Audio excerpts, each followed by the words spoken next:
This month's guest is Bhavani Rao, and we spoke about inclusivity, the entertainment industry, and what constructive support looks like. Bhavani is a producer, writer, creator, mentor, and storyteller.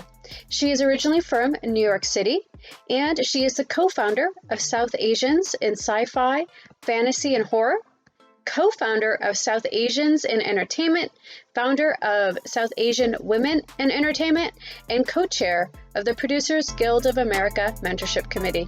I hope you enjoy this conversation with Bhavani as much as I did.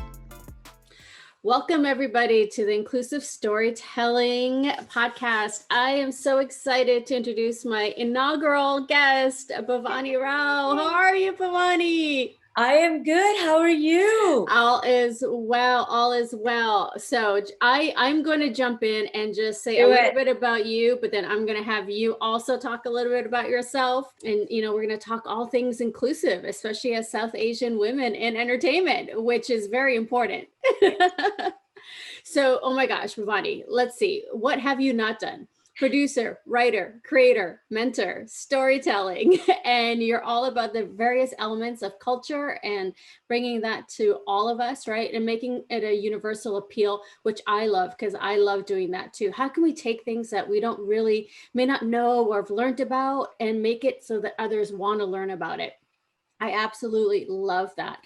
So Bhavani, oh my gosh, so let's see, you got Breaking Bad and Leverage, you got writers who have written for those shows in Bhavani Entertainment. And most importantly, which I think is both really, really big on both of our hearts, are the South Asians in Entertainment and the South Asian Women in Entertainment. So I would love to start off, since we're talking about inclusive storytelling, what led to, first of all, you're such a creator and you have so many credits and you know so many people, everybody. But what led you to create South Asians in Entertainment and South Asian Women in Entertainment?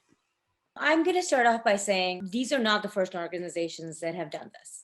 I am very much a person who gives respect to, my forefathers. And there was an organization when I first moved out to Los Angeles by the name of Indians in Entertainment, which later became IAM, which later became South Asians in Entertainment. And it was a great group of guys. Krishna Shah, I believe, founded it, along with Smriti Mundra's father, Jag Mundra, and a whole bunch of other people. I met Ashok Amritraj as part of this association. And Somnath Sen was also a part of the conversation. He was a director on a movie called Leela. I was so blessed to be a part of that organization, but things evolved, and as things evolved, I wanted to see more. And there are other organizations like Third Eye and Kalikar. A lot of organizations came about. The one thing I never was seeing is any concentration on females in the entertainment industry. So I looked around and I said, okay, well, what do I want to do? And in the beginning, I'll be honest with you, I just wanted to have like a little dinner with all my girlfriends, right. And pick a powerhouse like brown female dinner. Yep. In LA, of course, or New York. New York. I know I'm a New Yorker as well as LA. Yep. So I always wanted to do this, but I knew there was something more to it. But we had the first dinner in December of 2017. And I immediately came home and I was just like, okay, there's more. Yeah. There was so much more. And I literally went on Facebook and began this group. Oh my gosh. So I want to understand a little bit about the history, because I really am fascinated with not like South Asians, of course, we've been such an integral part of North America. And you talk about the Indians in Uganda and just around the world. So this is all new to me, but for when you were starting South Asians in Entertainment and the Women in Entertainment, how long had these South Asian groups in entertainment been around prior to you taking the reins? Well, no. So the original South Asians, IAM is, I'm assuming, still in existence, because some of the members are still, a couple of the members have passed away. That was the 1990s. I mean, they were around well before me.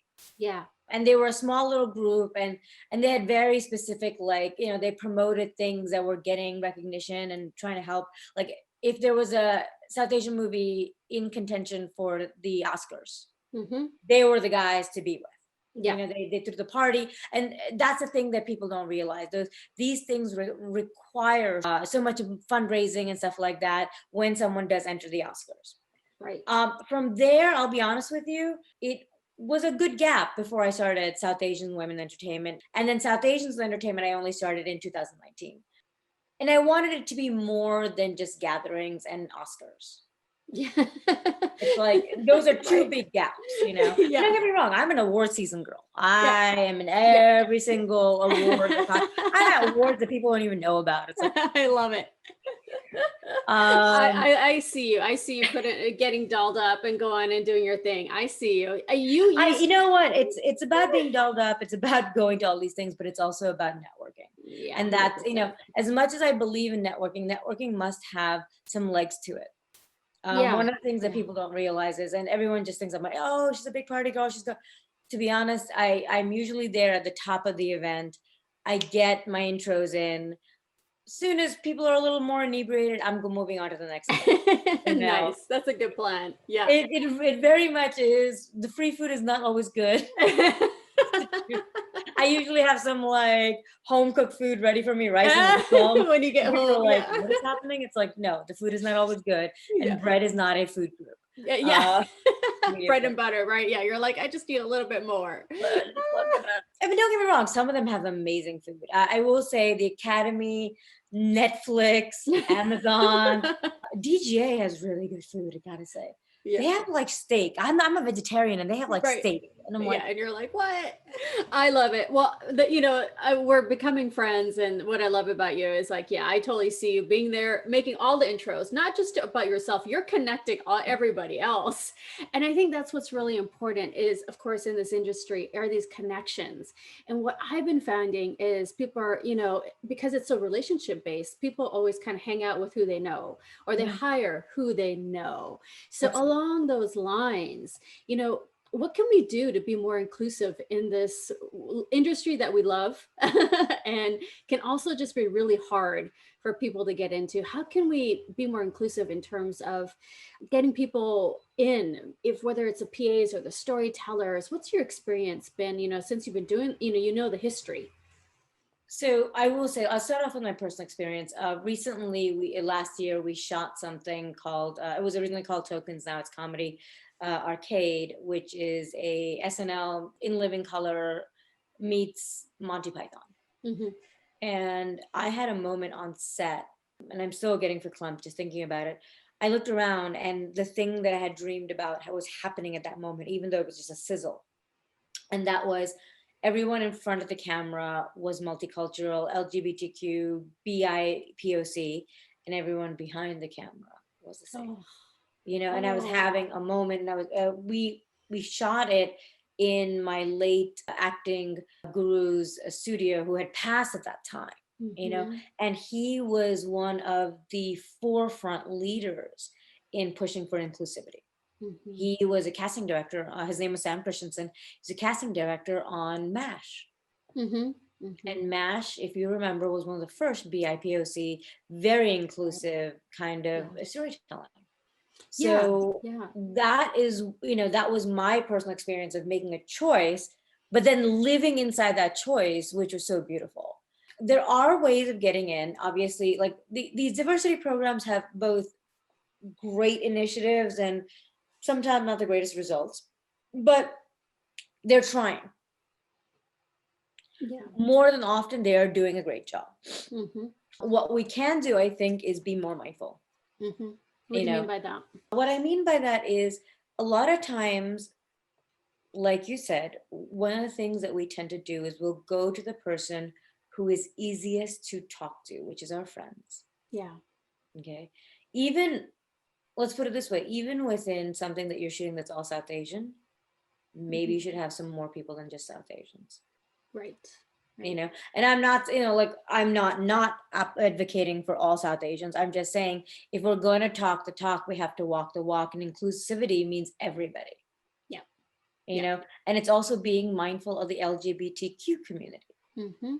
and the trans community and the religious identities and the Mhm. veterans, and yeah, just absolutely all of it. I love that. I love what you're saying. And that's, you know, it's about having, it's having a lot of different people that you can talk to, learn from, and what, you know, the differences they could be bringing right on and off the screen. And I mean, for me, okay, I must be hungry, but I'm like, think about the potlucks that would come when you have, right, forget steak, Right, like right. think about the dosas Yeah. and Look, you're talking to a foodie, so yeah, yes, I yeah. absolutely, and I love it when my friends who are of different ethnicities make a point of taking me places where it's vegetarian specific, but it's Hmm. ethnic specific. Like a Yeah. friend of mine and I have been talking about Puerto Rican food, and there's a place in LA apparently that it does a great spread of vegetarian Puerto Rican food. I'm like, I'm Oh, there, oh, I'm you coming know? down as soon Yeah, as come I down, can. girl, Yeah, let's do I it. know. I know. I love Um, it. So, you know, I love this experience and I want to see more of it. So, along those lines, what improvements would you suggest for those of us that are in this world or come into this world or, you know, that are trying to exit this world and are mentoring maybe, right? What would you want to see when it comes to inclusivity? What can we do like to inform our industry leaders and influencers to be more inclusive so that this sizzle reel becomes more of a reality for us? yeah. Well, a part of it is being vocal. You know, a large part of it's being vocal and being vocal in the right ways. Shirin Razak is part of something called TTIE. I believe it's a think tank, inclusion and Yeah. equality. Yep. They have put together worksheets and they have put together fact Mhm. sheets, and you know, it's using those materials. It's going to those guys and going, okay, what else can we do? You know, it's posting about articles that are questionable. You Mhm. know, if you're hearing, like, okay, Mulan was a great example. Yeah. Mulan, when Lulu Wang pointed out the issues of Mulan, it was great. But the way she did it was also great. She wasn't tearing anyone down, she was Mhm. questioning the process. Right. That's the other side of this that I really want to push. We can't tear each other down. There's a great episode of Black AF with Kenya. Yeah, I'm saying his right name, right? Yep. Kenya. And Kenya is very upset because this particular movie he went to support, you know, young Black filmmakers was not of his taste. Yes. Okay. Yeah. And it's such a great episode because, you know, you have Ava DuVernay, Lena Waithe, a whole bunch of people on Mhm. this kind of video call. Yeah. They're like, you can't do that. You have to be inclusive, Mhm. you know? I mean, they say it much better and I'm paraphrasing, but Ashwini, the thing is that they're right. Mhm. You know, we can't tear each other apart. And I've seen that. I've seen it and it bothers me. People go after Mindy and Lily, and it's like, look, in a private setting, if you want to have a conversation and you find things that you may not be happy with, have that conversation. Yeah. Do not go publicly bashing our own people. Yeah. Yeah. You know, you don't see it as much in the Latinx community. You don't see it as much in the Black community. Mhm. You see it Mhm. in ours. We go after each other. You know, we look. I've seen groups go after somebody, and I'm just like, she's just doing her job. Yeah. You know Right. what? And she's showing her experience. Both Mindy and Lily have a very specific experience that they are reflecting. Mhm. That makes my, you know, that makes me happy to see my sisters out there getting something out. Yep. You know, Yep. they don't know me for Boo, but they're still my sisters. Mhm. And my job is to back them. Yeah. That's all, that's my entire job. And that's, I think, very important because it's kind of like, if you want to have that conversation, find a way to have the conversation with her. Don't Mhm. bash her, because we are then just, we're part of the problem and not the solution. Right. One of my biggest things is, you know, let's not fight for scraps at the table. Yeah. Let's just build a bigger table. Yeah. That's Yeah. our job, Right. Right. you know? Building, I love that. Building that table, inviting many different people and you critique the work, but don't critique the person to the point where you're bashing Even and it becomes critiquing the so work, you have do inflated. it constructively. Yeah, That's the big thing. 100%. Yeah. Because, you know, the way they've critiqued Mindy and Lily has really bothered me. Yeah. You know, Yeah. and it's like, I understand that you may not agree with their standpoints. There was a conversation, and I'll be open about this one. There was something that happened within one of our groups where someone kind of went after Mindy Yep. when she first came out. That it came out that she was going to do Never Have I Ever. Yep. I started to get involved, but even before I got involved, I was happy to see that the people defending her rightly, where someone said she doesn't even speak Hindi. And I actually had some issues with that because South Asia is not just composed of Hindi. Right. Yeah. Okay. 100%. Her background is Bengali and Tamilian. Yeah. And those are huge, amazing Communities as well. cultures, different community than what you would find in North India. And then, of course, she grew up in the United States. So you have that layer to her. And she, you know, she openly talks about how she grew up, Yeah. which was different from me. I grew up in an almost like at one point, my building was like about 70% South Asian. Yeah. Right. That's So a those different are things world. we Yeah. just have to be mindful of when everyone's telling their story. And I'm really excited about Geeta Malik's India Sweets and Spices. I'm super excited. Tomorrow we're going to have Geeta V. Patel on, who did Meet the Patels with her brother Ravi, which is on Netflix. I believe it's on Netflix. Yeah. But that's the thing. Yeah. It's kind of like my excitement is this, and even Terry Samudra. Terry Samudra has a new horror film with Shabana Azmi on, you know, Netflix. And once again, all of the storytelling is coming from our own personal perspectives. But how beautiful is it that we as South Asians have these different perspectives, Yeah. and that we can bring it to the screen instead of us kind of like clamoring at each other, like Madhuri Shaker. She did Evil Eye. Yep. And Yep. she bought it from her perspective. She's South Indian, Yeah. you know, Yeah. and some of our stuff is different from other people's stuff. And that's the important of that diversity. And like when you were talking about Mulan, I read that critique, and it was not about the story per se, but it was what's the representation of how the story is being told, right? And same thing with Mindy Kaling and Lily Singh. So they're bringing their perspectives. So let's talk constructively, like you're saying, but make sure we're supporting, because it's still art, right? And we're still It's art, but it's our people. It's our sisterhood. Yeah. You know, for me, it is very important that, you know, I record every one of Lily's episodes. I record, you know, I've watched like the first weekend, I watched all of my sisterhood and brotherhoods, you know, stuff on Netflix or whatever. I make sure, you know, I can push up those numbers as much as I can individually and as a group. Yeah. And I love that. It's like, what can we do, right, to support one another and also be real to ourselves? And this is not something that we're going to answer in a short podcast, but for my listeners, is like, let's think about this. What can we do to engage and consume and then provide accolades, but also be constructive so we can get to the next level? Because like you were saying, constructiveness requires one-on-one. Yeah. You know, because we are too small and too fledgling.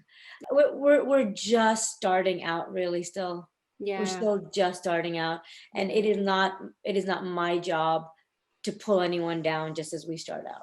Yeah. And I think, you know, like you were mentioning in that Black AF episode, I've seen the entire series at season 1. He also talks, it's so funny. I love it too. He also talks about how can you be constructive? Like, how can you provide that feedback and then be honest about it? Because he mentions, you know, good content versus content that's just there. Right. And that's an important conversation. And the cool thing is that then you can be like, okay, well, what do we do to help rise this person? Because they may not know, you know, or we're kind of used to seeing just one flavor, but let's get, let's talk about samosas. Let's get all the samosa flavors on the table and start eating a little bit, right? Because there is such variety. And I love what you're saying, is that because we're going to see that same variety when we talk about African culture, you know, like the Kenyans versus the Singals versus South Africans, that these are all very distinct. And Black Americans, because Black Americans have Exactly. been here, and their, you know, 100%. their identity is quite different. Yeah. You know, it's the gambit of, you know, all of it. I agree. And that's what I love, you know, and if we can, and I know that people are hungry for this content. Like for me, I'm like, okay, what's the next thing? And I'm like, oh, that looks like a diverse cast. Let me check it out. And if it engaged me for the pilot episode, cool. If not, I'm glad that they tried. And it's just about seeing as many as we can. And like you're saying, and I love this too, is part of our industry. I can't emphasize it enough for anybody who's listening, is relationships. No, relationships, I'll be honest with you, there are several layers of relationships. Yeah, please. I want to know this. The first one to me, look, I think there's a conception that I have like 1,000, or well, my Facebook has like almost 3,000 friends, right? No. When I go out and I am friendly with everybody, and if I can help you and if I have time to help you, which is something I'm learning now, Yeah. I will. There is an inner nucleus of human beings who are my real friends, whether they're in the industry or not. Within the industry, I have an inner nucleus of friends as well. I have been blessed with some really amazing females and males who have mentored me over the years. There is something, vibe with your tribe. Go run with the people you want to be, or you're attaining to be, or trying to come up in the same way as you are. That is huge, because like one of my close sisters, she's not a real sister, but she's a sister, is Christina Lee Storm. And Christina she used to be over at DreamWorks. She's producing a movie. She's now going to be somewhere very big that I'm not allowed to talk about, but Yeah, we'll Christina, see it. yeah, we'll see it soon. Christina is absolutely my vibe tribe sister. We met at these kind of like mentoring kind of things, and we met through the PGA. The one thing I love is that being with this person, it was first networking, obviously, like you meet them, but very quickly we found, she's Asian, we had the same family backgrounds, we had the same ambitions. Yeah. And we also had the same faith. She's Christian, but I'm Hindu, but we had a faith in things that established who we were. So when we run together, yeah, and that's not this running, it's just like when we go to these now, we know what our objective is. And it's not kind of like, oh, we're strategizing. It's more of the fact that we are spending time, like she's married with 2 lovely boys and a wonderful husband. If you're spending time away from family, it must have some real essence. yeah. And when I'm talking about spending time away from family, I'm talking about, these are nighttime events. Yeah. Okay. These are 9 to 5 is one thing, but when you're saying I'm going to take extra hours and do other things, that's a thing. Yeah. And you've got to say, is this the right choice for me? Is this the networking thing that'll take? And then if it's not, you got to quickly go, okay, thank you, it was so nice meeting everybody, and keep moving. But also within that, you also have to say, okay, when you start these relationships, they're always 2 ways. Yeah. There is parts of our industry that does do it one way, and you have to start identifying them for yourself, because you're like, is this beneficial? But not in a greedy way.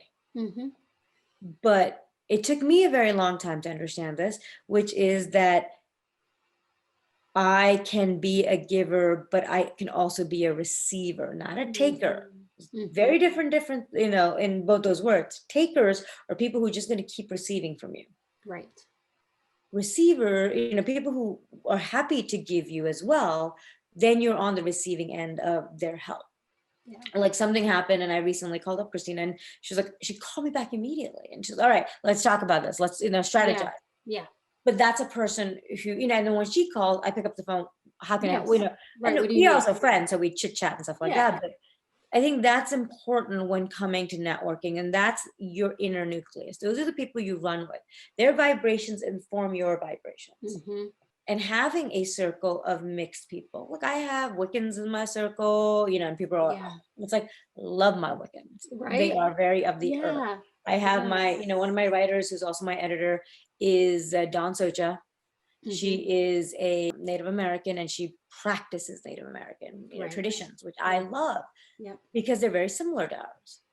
Like, people don't realize a lot of all of these things are very similar, and that vibration is what helps when you're working with a person. Like, she's the one who came back to me on my book, and she was just like, look, you got to go back in and fix the top, because I'm doing the read right now. But you got to go back and fix the top, because what you did on the first time, you did the second time you went heavy on the other side. You got to go in, and then the rest of it's going to flow. Yeah. but Yeah. that's someone who's invested in you. Yeah. And I love that. And that's like one of my other questions was resources. So you've talked about, PGA, Producers Guild Association. For writers, there's ISA, International Screenwriters Association. And I'll There's give also more. the WGA. The W WGA also Writers has, Guild. Hmm. the Writers Guild also has a foundation. So most of you cannot get into a Writers Guild event unless they have a +1 or they invite the other guilds. Yeah. But the Writers Foundation for $25, they have these amazing events. And And and that's what I love, because then you're able to meet yes, more people, and this, because I want to emphasize to folks, networking is so key. Your resources, the more people you meet, you're going to find your community. And when you find that community, you're going to find the people you just mentioned, the people that you can call, and they're going to call you right back because look, they're there for you. I'll be honest with you. I was asked to speak at a Notre Dame event by a friend of mine. And it so happened that there was this lovely woman who at the time was working on, I think she had finished Outlander and she was working on something else. And she's a showrunner. She was a showrunner on Chambers, which is on Netflix. And we've kept in touch. Yeah. And she's always been kind enough to take my phone calls and stuff like that. We've become friends now. But it was interesting because I was very hesitant to send her something because I wanted to read something of mine. And after a while, after the conversation, there was a moment of comfort. And I said, hey, would you mind?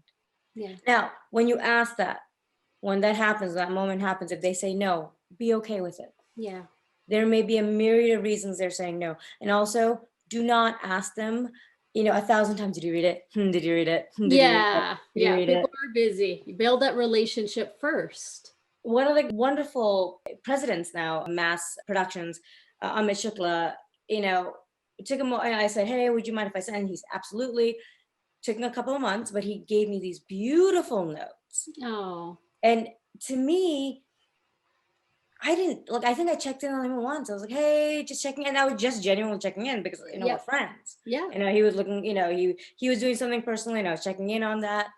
And when he did give me the notes, he's like, I'm so sorry, it was so late. It's like, no, I had no expectation.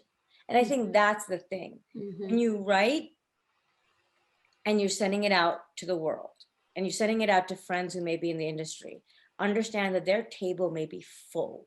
Yeah. And they want to help you. They genuinely want to help you. But it's going to take them a hot minute to get back to you. Yeah. I believe that. I've definitely had that experience. People, people just giving out their info. I'm like, oh, thank you. It's because they trust you, that you're going to respect their time, their space, their families, their work. And they're there just, who knows what could happen, but it may be a year or 2 or 10 years where it may happen with that person. But if you can gain and talk to more people, these opportunities will definitely come. But you need to respect people's time and their space, and that they will get back to you if they say they will. It's going to just take some time. I was a mentor in the PGA diversity, and someone told this beautiful story. So Mark Gordon, for many, many years, this young writer was courting Mark Gordon. And when I mean courting, just like, they'd have coffee every so often. And Mark liked the writer. So every few months they would sit down and have coffee. Yeah. And he'd say, what ideas you got? Yeah. And the kid would pitch a couple of ideas. I don't know if it's a kid. It was a person. I don't remember if it was a man or a woman. But what I thought was beautiful was after a while, he or she pitched Mark Saving Private Ryan. Oh, wow. There we go. This is amazing. I love your stories, Bhavani. You are amazing. We're running close to time, so I want to be respectful. But I want to know, because I want to make sure everybody knows about South Asians in entertainment and South Asians and women in entertainment, because it's the best. Where can our listeners connect with you? Absolutely. So there are a couple of ways to connect with us. First and foremost, South Asian Women in Entertainment, South Asians in Entertainment, and we also have another group called South Asians in Sci-Fi, Horror, and Fantasy. All are available on Facebook. South Asian Women in Entertainment is a private group. And why I say private is that we talk about issues that are South Asian Women in Entertainment. We also talk about things that affect us. So I don't want that to be up for the public masses. For all of these, you can actually just join. fill out all the questions, and we're happy to let you in and be part of our group. And the one thing I will say is being South Asian doesn't mean that you have to be wholly South Asian. You can be half South Asian, you can be a quarter South Asian, Yeah. you can be South Asian from the Caribbean islands, you can be South Asian from Africa. As long as you 100%. have something of the South Asian heritage and you are still honoring that, then we are happy to have you in our groups. That's so great. So parting words, what would be one call of action if you had to give it in just a couple sentences for all of us to be more inclusive in our lives? Respect each other. Sometimes it's simple as that. Thank you so much. You are Thank amazing. And thank you for being my pilot, my inaugural guest. And it was such an honor to have another South Asian woman to be here, and especially somebody of your caliber. I appreciate you. Thank you so much. It's from my heart. So thank you so much. See you soon, guys. And congratulations on your podcast. Thank you so much. Thank you, everybody. Hey, and I hope you all enjoyed the very first podcast.